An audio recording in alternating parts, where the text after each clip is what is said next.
Hüdapar olarak bu hafta yapılan boykotları ve bu boykotların yansımalarını ve bu sürecin daha da derinleştirmek adına Urfa olarak ne yapabiliriz'i konuşacağız. Gazze'de yaşanan soykırım ve katliamlardan sonra hepimiz yaşanan olaylara İslami ve insani bir bilinç ile karşı çıktık. Her birimiz ne yapabiliriz bilinci üzerinden İsrail ürünlerine boykot uygulayarak en azından safımızı ve duruşumuzu ortaya döktük, belli ettik. Bu boykot tüm Türkiye'de ve dünyanın birçok ülkesinde karşılık buldu.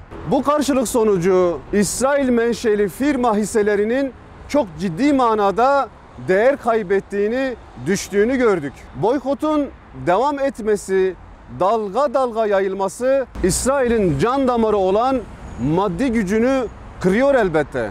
Bu süreçte Urfa olarak bizler ne yapabiliriz?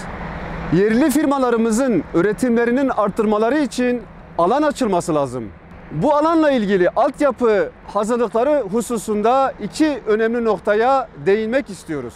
Birincisi, sanayi üreticilerine sorunsuz arsa tahsisinin kolaylaştırılması ve önlerinin açılması. İkincisi, Orta Doğu pazarlarına açılım gerçekleştirmek için üretim fazlalaşacak ve bu artan üretimle beraber kargo uçaklarının ihtiyacı ve lojistik destek gerekecektir. Bu manada Urfa'mızın havaalanını çok acil bir şekilde havalimanına tekrar olması gereken statüsüne kavuşturulması lazım. Atılacak bu adımlardan sonra ülkemizde ürettiğimiz katma değeri dışarıya vererek kaybetmeyecek, aksine açıldığımız Orta Doğu ve dünya pazarlarında katma değer elde edeceğiz.